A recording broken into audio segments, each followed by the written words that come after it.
Zion là môi chu gần ven thế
chẳng na trong chuông lá băng min suối chuông ta hallelujah cầu vây tang trong chuông rơi uốn khô vui cân khen ta cầm ri môi biết khuôn nè dài ôn pha đêm dài ôn là môi chu người mi cần dài ta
Chúa.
kala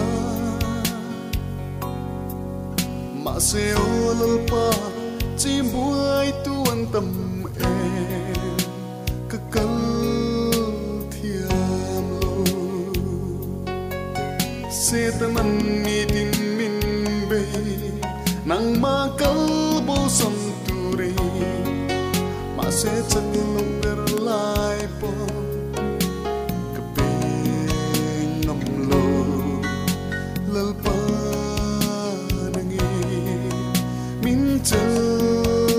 the pro ita kani tua na ta kathiam na finga zong te lalpa ita nani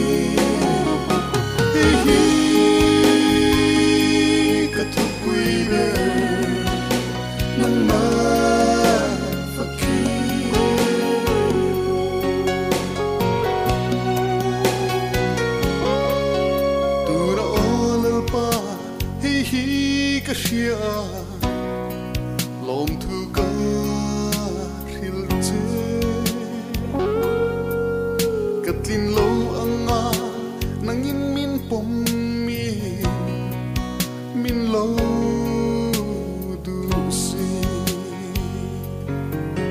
kaswanga zong zong te mi den freng trin ma se alpanang Tuani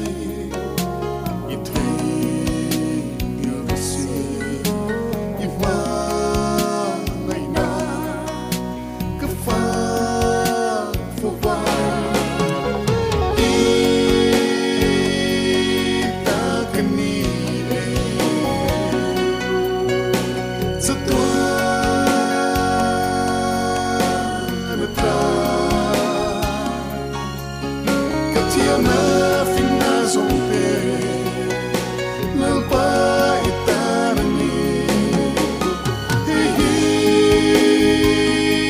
katukui be nama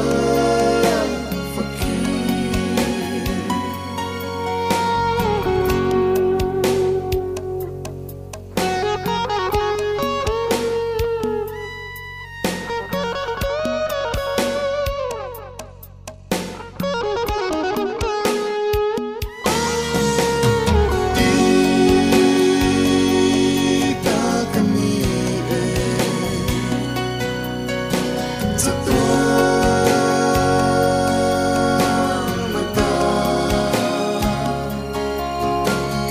na finna zong te lalpa ita nani hi katukui be nang ma fakir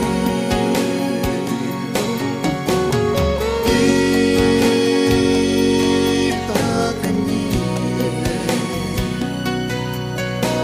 satwa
càng ngái em dê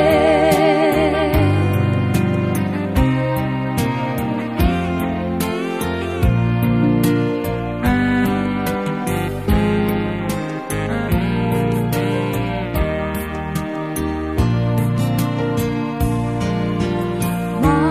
ngày tu đông lâu nun có hai tim xóa lệ lết thấy tàn hiền ô lâu em ngắm chê càng nun khô hai ra yan ít tiêu lâu chúa nun a kim lâu cả xin công khô hai ra yan ăn xuôi đến lâu rắm nuông Eldorado ăn ngay khi mang ya lâu ba càng ngái em dê ít tiêu lâu chúa nun a kim lâu cả xin công khô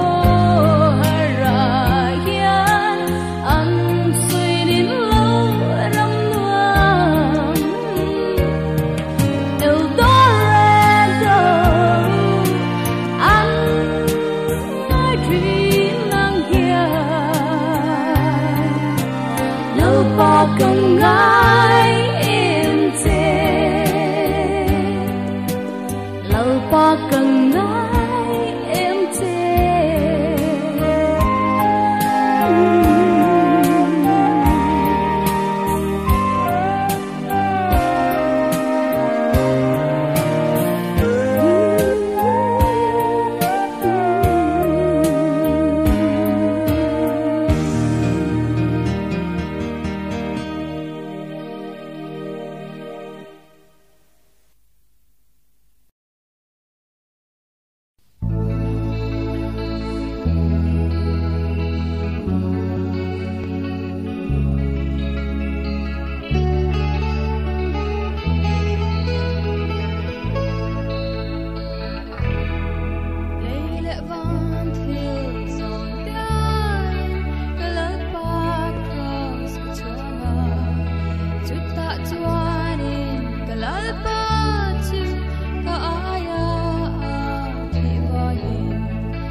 Ole voin PMCF online khom chim tu te zong zong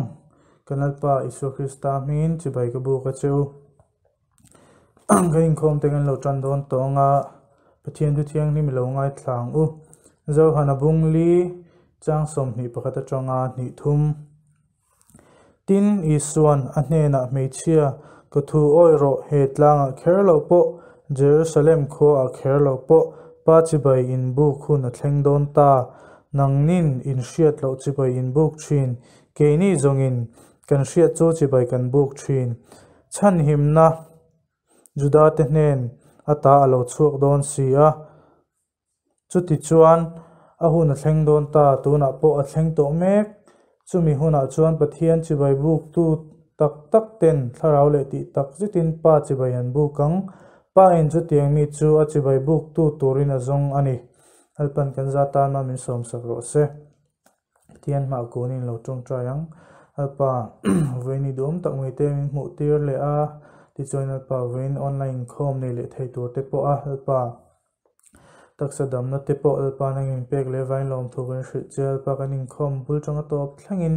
min ompui la thlau thiang limin achim tu te zong song thin lunga thu min soi sakla hlokna khan nei thau theina ni khoina ron dile ngai takin chu rong ho chu pai chu kista mengin lom soi chungin hena ron dile amen tuna chuan an secretary in thupoi mo pon tora nei te pung turin ilo so mangu Voin December na somni pasari sahni somni PMCF in koma latel song te Eliswa Krista mengin chipai kabuk chuni voin kan in kom program longa thala roi tu hi tlangwal kel mga isanga an executive committee member ani pathian thu cha Reverend Romingliana ne na tangin kan nga thladon ani Reverend Romingliana hi United Pentecostal Church UPC Northeast noya ordained pastor ani kan finance secretary Evan Samuel Ladin sanga pa ani vene kan somna min ngai pe mo sakthia chunga kan lom tak zete cholma salam khom report kan ngai thlak chun zemonga cholma sa kha December somni ani kan tholom report kan puanga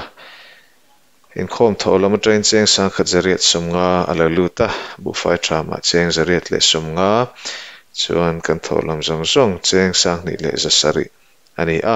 mi som ko le panga kanin khom ani Christmas online in khom service kan nei theya ni som ni panga December sang ni som ni da thum le chan via in khom na kan nei kan tholom hi cheng sang ni le zasari alalutani hemini hian Christmas ne hian mi zale somnga kanin khom ani kumtharni January ni khatsang ni somni pakhat in khom program kan puan chun zomanga ni khom na roi tu tur hi tlangwal va bera nei soli ani tantu hi PS therwan lal ruati ani anga special item no pang Sunday school amatin kan be senga tin pathian thucha Reverend PC lal ro puya ne na train kan ngai thla ang choni le lam program kan puan chun zomanga roi tu tlangwal John tilal ding liana ani anga special item nei the kanin base ya pathian thu cha min thil tu tur hi pudanial viren thlei ani to na ne kalome ole tuna chuan tong trai rolna kan nenga screen a khan thupui aron tar chuaka kami mang khan kan tong trai hawanga atop na lampang chu heta tangin kalo siam don nia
alpa kan pathian mai tu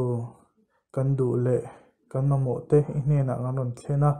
ichonal pa nangin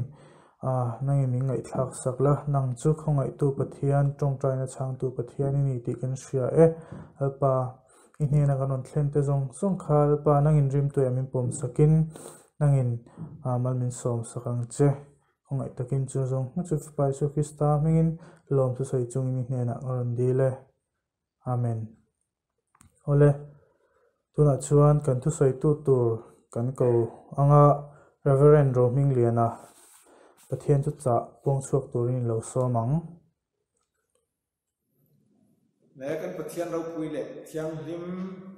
min tlan tro lo kala li so Krista min fakinam ro se vinia PMCF un lutak maya rombol tu rat sakna kadong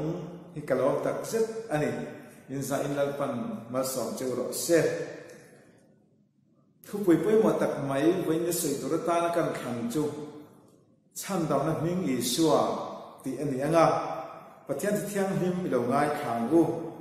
cham chin tha ma thai sian hung khat chang som le pariat atanga som hi pakhat zawin i lo ngai khang u tin iso Krista lo pian dan chu hetiang ani anu ma chu Josepha ne ani huwa lai na ni pol mai khrau thiang ni min rai ti an lo khata a i chuana pasal tu Josepha chu bifel takani atlang than tir du lo fa aru kin ban san tuma nima sala chum thu chu angai to lain ngai te amanga lal pa fan tir ko ane na lo in lara Joseph nang da fa pa in pui hual mari chu nei lau su ana pa ju thau then la kami ani asin fa pa ashinga ahminga isu ai sang ani chone mi te thu ti su la ka chan dam don sia atia pathian thiang lim kan sia hi kan thin lung le ti tak zita ngai tha a kan za a mal so kan don the na lal pan mal min som sak theu ro se le he thu kan sia ra ama mi ta ne na lokal ati hian ama mi ti tu tak lali suwa hian ama mi te chandam tur na lokal ti min sila nau pam ni si ama mi te chandam tur lokal ani hian kan pathian ro pui tak ani sia te takin min ria tir ngal ani ten ama mi te atya wang hian tu te nge ama mi te ti hi ria fi masak ngai ne mai chuan lalpa kan pathian thuak kan hu na chuan khawela hian nam ro pui tak mai pahin siamin kan oma eden ta bo chiat na lo kheng awanga nam local chose la lalpa kan pathian la ka thena om ni in chu kong chu zo in mitam tak an kalain Abraham atanga lalpa kan pathian in nama akhan chua akau chua Israel te lo chua ka chumi te lalpa kan pathian mi te ni dan ti hian min sila chan chin tha zura zia gung khat chang ko kan sia chuan el tak mitin ti el thin kha oma khawela local me kani ani chu khawela khawela ma sia mani khawela ma hi silo amma ami te ne na locala Israel te ne na amma ami te an lo lom silo ni masrama la pian chan ne na pathian fa te ni thi tu ra pe a ming ring tu te chu ti san ni la ti sa du so ma khin an ni la wa mi pa du so ma khin ni la wa pathian se ni so ke ti min sil ani chu wang chona ma mi ati chia a hi chu Israel ka soina ani thuthung mangin lalpa pathian atram ra kana ko chua ka chu e ko chua na ma thuthung fa te Israel lo chua te chu amani ti in da te ani engponi se a mai hela ti ra chuan chan chin thalu ka siang tung thum chang som thu pariat kan chiar chuan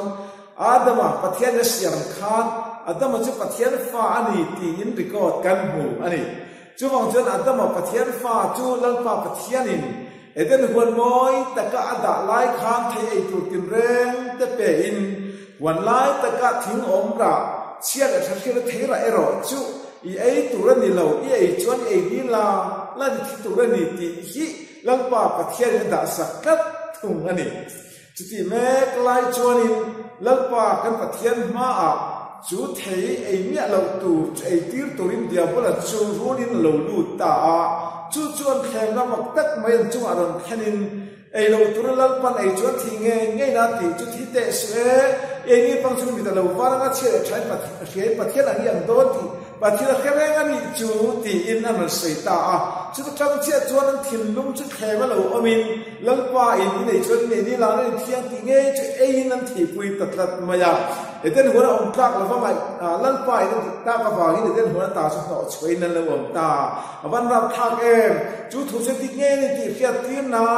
rong bunga chang so pa ni ti hen sia kin kan ta ani chu chu te chuan mi khata wangin sual khavel alu ta sual wangin thina lu ta poka chu tiang bokin mi zong zong in thilan ti sual ta wangin thina chuan mi zong fan chuak ta ni ti hi kan chana lu chuak ta adama tanga voinem sing ok ta zong le kan nu mi tene hian an chia lo wa kan oma kan tan thina chu da ina om ta a manin chan chuak zo lo bora lu kan tan ra kha takin kan ma yan chopina om ta ni chu tu ma him zo ta lo chu tiang chu kan tin mani lain lalpa kan pathian thu ama tất mấy hiết tên cái đồng nó chu sual tui pui ra thang tất cả thi nó muốn tu ra lang à pilbo mấy tu sual pha ni na kan le awang a hem klak cha tuan zela pai lu tu ra hem in kan om ti chu ta chuan lu lam chiang ta ni chu ti hian a sei ta ina ni in an fa afa te tuya ka mu sala ko wa lo si sala afa te ka chu ani en liam mai do lem ya ni lovang en liam mai lovanga apa ama sing tu chuang chunga fa te tuitla thi tu te chu an thin lungai do le kha le mang an sia te bu sakin ani ko tanga om mai la vina kor te ani panga ani ya ke kor te phelanga a phei khop te po abun lai te po chu li pin ti chuan an ma ni chan turin tui puya chuan kan lu tin ani thi chil po poi salo khopna kan lu ve tur kha lo ni reng mai chu tiang ang chia chuan lalpa kan pathian hian khovela mi sual fa allo ni bora nan lut tur ama fa khange te bora na chu mu thei lovin Philippines bung ni changa a Krista ril ru alo chok ta chu Krista ril ru a chuan he ril ru Krista isu a pom bok ha nang ma ni ong ro se ani jengin pathian to thil thal the rot lo fa mi sing ta lo ping po ya siam ama le man ti tom te so ka tin mi sing tang lo ngai ka ma ti ko le thu zon lo da cross ti na nge chu ti in kan hu ani chu chu mangai tu chan chin cho mi ta chu wang chen gal pa kan pathian chum chu tiang a sual ti puet ta me ka chan chuak tur chuan a ko tlang om le ta mai lo chuan pathian ro pu ne lo ka chun le do do silo wang khan ama in kam le ngwa lo ka chu thut lu na na lo mang ta hebraisia pu ni chang so padi kan siar chuan mi ri me ti sa le chin chang ni bok a bangin ama nge point ti sa le chen ron chang le lu a hera ron ka ta ti min thila thi na in thi na thu nei tu ya bulani ati boral the na le thi lo ba dam chu bo ti om te chan chua the na ti in lam pa ya so ti pe pil tu melma dia bula fa ma boral na kal to no chan cho le tu hian le lu ala ni so krista ni le ma ni ti kaw le kala ni chu lam pa fakin om ro se chu mo chu lam pa kan pathian chu tiang a fa ti sam chok tu ra local na khan thil mak tak mai te khin tur alo chuak ta vai khat chu khavela hian la ro puem em mai alo oma ming chu haswera ni ani churam bung sa le som ni le pasari chumalal ania persia le media lal ro pui ani achunglung le meram op la azab india ram khengin ron opek ani nge ina aro pui khop mai chi lai cha ram chunga zudami an lo om che maya zudami ta chun huat an lo a chia lo alalupa min ber mai hamana chuan chung mi te ti lu ma do wangin lal ming le lal zum punanen ming chuang nge mang kha zuda te thi na tur thu hi alo thon chua ka rambung sa som ni pasria jida zong zong de thina tur thu chu ara tha hle mai chu ha ma thu pek mang chon ram tina anu thon chua to sia am thi ni tu ruwa man sak ani ta ni chu awan puna man ram thak te lul em ni ma seral thin lung chuan mangai na wangin aram chunga suda ten thi lo de tur ta na chuan bak takin lal chuan gai to na siam ta nge chuan lal ming le lal dùng buôn nam em ngay manga lệ kha siam cho thân chua kin ram pung sa le som ni pasria chon la sa den tum chak mi a chon mi mang khan ani an lo soma la tu pek an lo shiata an soma an na tu thu chu pek chena lo om ta ni chu amak le mai he te kin thu hi ta nge chon na thân chua ta ram pung sa so mi te an lo mu chon chu thu mang chon le bu sai ta an thi ni tu ro ta chon thi la vin chu ni chan tan mal som na ni ya dam nan ni ya ni ya lo chuak ta ni chu abro pui em nal thu som phang khan chu tiang ang chia chuan nal pa kan pathian ma nal pa kan pathian hian manga le khoi nai nal pan ami te en ko lai khan an ko chunga mi te singa sual tenom tak mai lo lu tin dia ko la chuan pathian mangai fa te chu sual tunga lu ta ka wangin I thingai to ni atinge kha allo e tira wangin le bum na tha ta manga chu kum chalwa sang fwe wangin mishing lal pa fa te chu thina ra tha ta ka nu ni lo om ta chumi cham chuak le tur ta na chuan ani dia wala thu pe le dia wala tu dan anga thil lo te thina ra tha ta kan chu lo om mek la ka chan turi lal pa pathian mangai tu chuan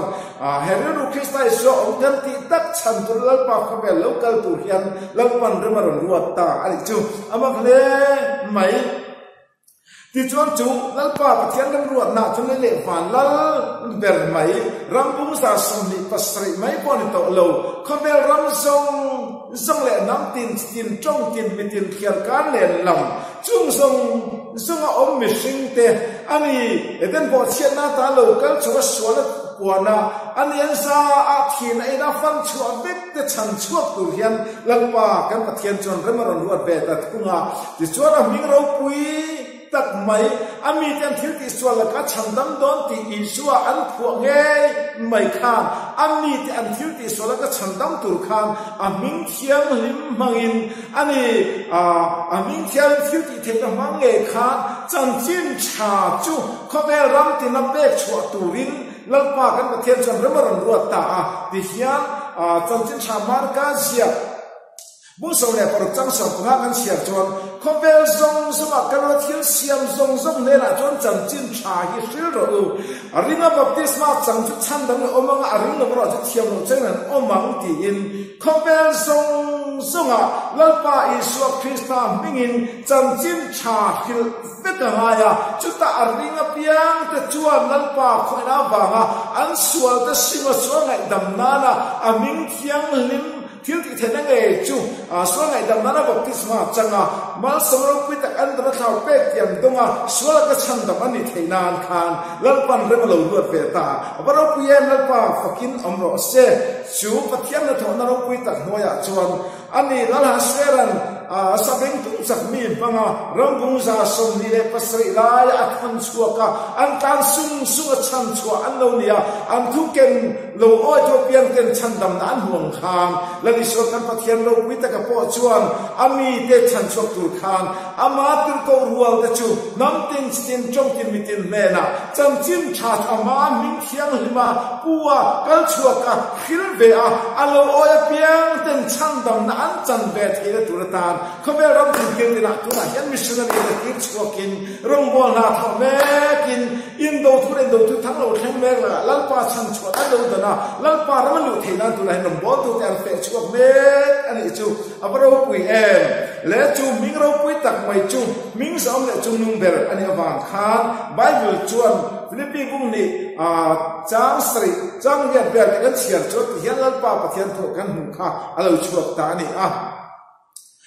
ti chuanin mishing ta long boy ngai siam ama le man ti tom ta zo ka tin mi singa lo o ni ngai ka ma ti khom de thu zo ni om ta cross thi na ngai chu mi wang chon mi tin van mi te le no mi te le an chin chin na le pa the ro wi nan ani chu mi so so ming chung nung ber chu pe kina om ta ani ti hi alo so ya chu ming song so ming chung nung ber van pa ming chung nung ber le pa ming chung nung ber le no ya pa ming chung nung ber tu ming ba la khum ngai lo ming chung nung ber lang pa Isu Krista ming hian le tu na chang da ngai piang ta chang chu nan la Isu Krista ming chu nung ber po ming chu ming e chu when ya yan chang dam na lal pan ming pe ri chu lal pa fukin om ro se tin chu ming chu so lai dam na ming tur lal pa pe ga ni ti ming sila chu ming chu so lai dam ani thei na tu tin ti bung ni chang song thum pariat cho ti hian sia kan huan ni chu chan dam ngaya sulfa ni boral tura in sia manga roma kin lung chu na na te na khan alo chu tan ma ni changin eng tin nge kan ti don ti in thi na rap kha ta kan ma om boral tura ni ana ata law an mang chuan petira aron kai hatta petira luging chuak ta simula in suangai damna Isu Krista mingin baptisma sang chero ti chuan khrau thianin pe khi in muang atiam kanang ni tan in fa tan natakami song tan lalpan amena ko piang tan ni ti in chmini chon mi sang thula in chu ko na o chan chang ta Isu Krista mingin suangai damna baptisma changa khrau thianin pe thiam dongin lalpa kan ka thian ram lut tu lo go se ta ti kan hu thei apan ro wi tin chu mai chu ni lo chu chang da chu ming chu chang da na ming ani ti hi tu thiên ti bung li a chuan thian lalpa kan thian thu kan mu petere zona chuan lalpa kan thian ma tem pula kal lalpa chpai hu tur kal lai khan ani zen khan lo oma ku da lo do ani kha ta chuan petere te zona te khan tan ka le ran ka chakai ma kan le chun kan piang che na sa ni so Krista min ken kal to ro an lo ti an ka thu zuam ta la ta nim ta kal chuak ta ti kan hu chu ye wang chuan mi ten long pui tur mon ti lai khan pui thiam lo de first side rual te le ka se ku ten lo kala eng wang ya dam ta tu nge ti dam ti in ti dam tu ne ra lo tu sai ni ro in man tu ti du da tu min an kal da so ka ne chu petere so na kan lo ni re se wang kan man ta sa na an ria ti tu ka an na chu ka an wal kum maya eng ming nge he ti in ti tu ming nge ti dam bong go la in tho ti kha an so na koi mo ta ka lam ta re mai chu ta ngai chot petere chu ti hian kha khat no ding chok ta nani zong zong hero Israel mi zong zong po hian hero se Nazareth Isu Krista cross in ken be aming khan he min ma dam na ding ta ani hi van noi me sing ming sak singa min chandam tur ming danga om lo ti hi an al chok ta nei la pa ki nam rok se kan sa amin chandam tur ming lo phwa lal pa Isu ming e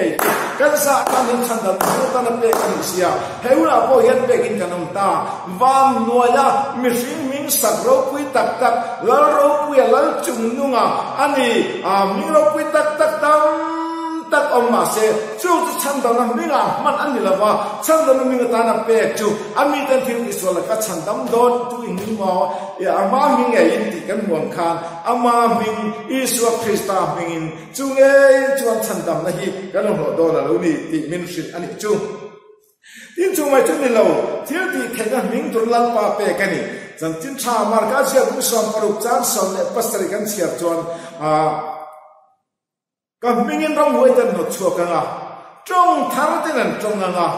ru ta ku ten la nga thina tu ren po in ma sa eng ma an ti la nga dam lo te chunga an put an hata nga an dam zelang ti lal pa na sei ba ka ni ban ro ku ye he ming chung nu nga ne ming khiu ti theina ni he ming ram huai no chua ka ming ani ya he ming so lai dam na ming ani ya he ming i thil en kim ti thil tur lal pa min se ming chung nu ber chu an ya he ming yan lal pa kan pathian ma dam lo te chuan dam na an lo nei chi na he ming yan mi thi te po chu kai thil lo om ta he ming ve khian thana ta poi na la tho do na ni chu ming pu tu chu lal pa o lo chu ka nga mi sing pa o alo chu una mi sing pa o hi apiang an nungang ti lal pa tu kan hong khan mi sing pa la Isu Krista o alo chu ka nga ani vai khan lai Lazara athia ta ngai po chon lalpa o lo chuaka Lazara lo chuak ro ati khan Lazara lo chuak ani ani lalpa o shelo chuak ani chu ke ni po kan mingata na Krista ming kan chomani chon ani tu ti bung som le panga chan som le palia khan hian sia kan huwa Zem der zong zong ka ming min chom hom khan lalpa an zon nan chu bok te chu ka tung ding an ti in when I learn so Krista mi kan za khan in chom tur ming chung nu ani ya he ming patir bana ming chung ani ya he ming in ming ta na poi mo tak set ani le chu ming chu dang ma ta nal pa na pe che ani he thi ti ming ro pui ta ki ta tu ta na pe ani ya den chu mai chu na min well so Krista ming min pe kha aro pui tak chet zita he ming hi lalpa kan pathiani ti hian a soi mag de mai chu Kovera lalpa pathian alo kal lai khan mathai se bu som le paria chan som ko kan sia chu ti hian lalpan apostol som le pakhat ane na ti hian soi ni in la na le na thole nu khan ti hian soi le le bara thu le le zong zong kan ni na pe kan ni to thi le thi tre du dia bla ne ta ka bang khan le le bara thu le le zong zong kan ni na pe kan ni to chu ti chon kalula nam te mi zu ti ra te siam la pa le pa le khao khiang lim minga chon bapti chula thu ka pe zong zong pe chu pom tu ri sir ti ro ke kum khoi khaber dong khang pen na kom zelan atia ni chu awan chate lul em tra umo ta nge chon enga tinge chu chan ngai kha ma sen ngai kha zo chma tu ti bu ni chang som tu paria da ban mam cha bia pe pe te ra kha Sandam bese tu tene na engdiau turungia tian so lai khan sim ulai suang ai dam nan Isu Krista min baptisma chang churo ron ti da tat sia enga ting he ta pa le tharau thiang lim ninga ati boxia peteran Isu Krista min chang ro ati boxi athuin kalem mi ti ngai to ol takani in kal lo ve ai kal reng lo pa tu pek dik takin baptisma an chang ti am khiat thainan yala ni son seitan ni chu Chan chin cha zan le siat bung nga kan siat chuan ti hian siat kan hu lali suan ka pa ming ka lo kala nang min min long si lo midang mari mi lo ka se ni chin long mang ati tat mai alo kala mini pa ming ka lo kal ati awangin alo kala min chi so ania Isu I pa ming ni ti fiat ke ni thiat ti rai chu awan thaem tien fa pa lo pian po khan Papa minga ta na Isua ansa ti kan khele ta mathai se ku khacha som ni pakhata aminga Isua ansa tat chuma ta papa ming po Isua pa ming po Isua thara ming ro chenge ni o in en le tiam chan chi tha sa se ku so pali chang som ni le paruk ven tai che khata khat ti hian siat kan huwa thangwang tu tharau thiang lim pa in ka minga ron tir tu kha ti lan pa ba so na sia chu la li son ama min kha tharau thiang lim ni thangwang tu tharau thiang lim me pe ani ti ron sai ta kat maya a minga ron tir ai ma kha a min pu ti so Krista min thawani chu ma jan pa min Isua pa min Isua tharau thiang min Isua pa le tharau thiang lim nga chon bapti so ti khan lan pa kan pathian ma peter ten Isu Krista min chang chel ro am ti khalo dik reng alo ni chu aban chite lu le chu bang chon lal pa kan pathian ma sual ngai dam kan chang tu in Isu Krista min kan mang don ani chu khwe ne kan man to na te I ngai to ta ilang tu ti bung ria ta chon ani mitil re chon na Isu bin ani Filibarong bo natang khat samari mi ta chuan lali Isu Krista mingin baptisma an chang boka bung kwa pola chuan lali Isu Krista ama minglam chungin baptisma changla Isua keng fai ta che min ti in anania o ka chuak aro soya chumi ming mang chuan sual keng fai na baptisma chang ti min shi bok ani chu ten chu mai chin lo rin bung so ma kon le chu kwa petana ronga bo lai khan ti hian a sai Hemi ke manyang boka khau khiang lim mu ve hi baptisman chalong nan min ti manan khap the mi ti in Isu Krista min baptisma chan tur thup ve ti sia kan hu bokani ye tu ti bu so le pa ko kan sia chuan ko la na si khwa ro ma bol khan in ti lai khau sia min dong em a tin chang ma ti chang lo khau ti ko kam shela wa ti lai khan eng baptisma nge in chan an zo ta ani chuan zona baptisma an lo ti ani chuan ko la chuan cho nên cái trong cái mùa lâu cao tụi Israel chúng nó ring tụi này tin xin nó bảo tin sự cho này khát in chú thủ chú anh sẽ về lệ anh sa in là Israel Christian baptism chẳng ta Paul cho aku tang ngala khalaw an dom ta trong hiện trong trong pathian tu Paul ta anh sẽ phải tiếng song này phần lại này tin siếtกันหัวนี่chú mà này Israel Christian minh hiền này mìnhแล้วไปIsrael Israelเลยทำให้ตัวจังthiếuที่เห็นตัวต้องชิงอะไรนี่chúวันชัดเจนรู้แล้วPaulเวกยังอันนี้ Paul สาวทุกจ้างส่งภาษาอังกฤษอินเดียเพียงทุกสิ่งหมดทิ้งเองหมดแล้วไปอิสลามนิติฟิกเราอุทิศอาลูตั้งเอาคุยตบไม่นี่เห็นมิ่งเราคุยตะกันนี่พระสายที่กันเห็นมิ่งบังโตสวดที่ไรคำเป็นตัวเจ้าหน้าจวนแค่นี้ส่งทิ้งกันหมดเลยกันแค่นี้ค่ะสิ่งนั้นจะต้องทิ้งเรามิสิ่งทุกอันปฏิญาณทุกอันส่งตัวนี้อันที่ตัวไม่นี่เห็นมิ่งเราลงสมามิ่งจงนุ่งแต่ละที่กันมิ่งเราคุยตัวตากันมันตัวนี้ที่น้องอาเซียนละช้างเนี่ยและเที่ยวประคับเนี่ยลบจักรปะฮีเอาออกมาฝากอุปสรรคนี่มาสอนนัดนตุ้มินจังละอันนู้นผมชัวจังคานนี่มาเสียอุปสรรคเอสาวเราเปลี่ยนสัตว์กับบางอินฝากนี่อรุณจังเลยมาเสียคนชัวค่ะฝากอุปสรรคนี่ตุ้มินเทนต์อรุณชัวเอ็งเราชัวก็อิสนะสติราชนะอุริลจามินอันนี้จังละบางค่ะอาฟติรีนั่นจูจะไว้ขัดยาอันนี้อรุณชัวตั้งแล้วมาอย่างวันนี้ค่ะตะกินเอ็งเราชัวก็อิสนะนี่ฝากอุปสรรคนี่นั่นจะอรุณชัวกันนี่จูวันเช้าจูตักไม่จันเราชัวตั้งบุคคลเอสาวันนี้นะจันโวโรกุยตักไม่ฝักตีรินะในข้าป้าเนี่ยนะบักตากับป้าอันที่จะป้าข้ากับป้าตุจอกเอนี่อารมณ์ที่อันนี้จนอีฟ้าป้าอุปสรรคเอสาบักนี่อารมณ์ที่นี่ค่ะมาเสเอสาวันนี้อามันนะขันมังเทนี่เอ็นที่เอ็นไปลังอุปสรรคฝักตีรินะอารมณ์เลยตัวอะไรตัวจวนฟุกซาปมันเลยจวนดูเล่นชูมันดูเล่นกังอันตานี่ตัวบางขันอันเลยตัวบางอันเลยตู้อินะอังมันเทียนในเวตาลังปากันปะเทียนมาเอสาวพอเห็นนักตัวบางขันจะกุปันเองเราชุบก็เช่นนั่งฝักตีรินะเลยตัวบางหินฝักตีรมิงจูเอสาวานี่ฝักตีรกรปจูเอสาวกรปจูจะกุปันเลยตัวบางอัตตานี่เวตาเกิดมาอย่างอาศักดิ์สารเรื่องลำจวงตาจวนลังปากันปะเทียนมาเทียงเงี้ยทั่วโลกตาที่จวนจะกุปันจวงเอสาวานี่น่าจงจันน่าอินเป็นอินเอสาวามิงอินปุตติรินเอสาวากรหาอินเอสาวา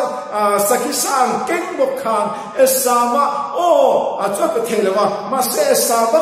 ตักษะอังกุดค่ะกุดมุลเก่งอินอปาจวนอาลูดับตาเขามองกับฟ้าลูกก้าวหน้าที่กันดับแต่อังเจ็บอาลูดับตาอามา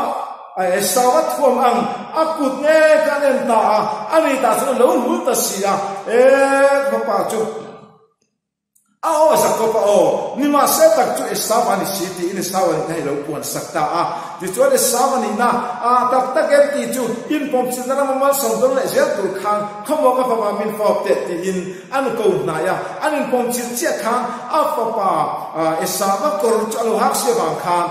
กับฟ้ารินจุลันฟ้ามันส่งตรงนี้มันนี่ตีอินมันส่งตรงตักจะทำสิตาเนี่ยจุวันเราคุยเวลาแค่นี้ตั้งกันฟัติรฟัติระมีป่าหิงอปายหิงติอันเสียตากลิสวงเอกค่ะกันตาฟัติรกันนั่งส่งตัวนั้นตัวมิงเลยตู้ข้าแล้วนี่จูมีพิงจุมังคันลังป่ามาส่งตรงแบบที่ตัวนี้ดูนั่นแหละกันโอ้มันนี่จุดเราคุยตั้งเส้นเส้นต่างๆจนลังป่ากันปะเทียนจน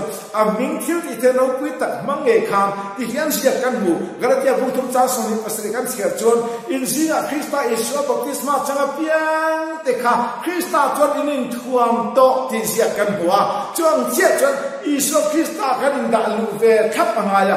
มิงกันโจมังข้าราวกันจังไงที่จนตักษาโอกันคริสต์ตักษาอันนี้น่ะเปย์มาตักษาเปย์เนี่ยอินดาลูตินคริสต์รูปัวคริสต์ดูซองเสียติจงอินลังปาอินดาลูตินะที่จนคริสต์มิงปัวลังปาลูกกันเนี่ยก็ตัวตรอนสตักเดนบันกุจุนเบรอเนปะเทียตัวตรอรีเนลังปาไงเอาทำมาลูกกันนะก็เอาเสียอินมิทีเดลังปาพอคนทำคนนะครับเท่าได้เรามาเสด็จเดลตุรินลังปามาสวดกันต้องเทดอลแล้วนี่จนในลิสคริสต์มิงที่อิตันสันดานมิงนี่ให้มิงจงลุงเบรมังเฮียนในลิสคริสต์ลูกกันนะรำมุตุริบัวเซนมาสวดทำตัดดงตุรินกันสายอินลังปานริสสักเชวรักเซโอเลกันอินคมตบลำกันลงไหนตัวงกันจะฟ้าอิน anal biak na isoi ruwa lang u kampa vanami iming zom ro se iram lo thleng ro se idu zong vanan tiangin lemin ti ro se ni tin kan ei khopin chom in peang che kan chunga thil ti sual tu te kan ngai dam angin nang puin kan thil ti sual ngai dam ang che sual tur a thlem na min hruai lut chuang che sual ka chuan min chandam zo kang che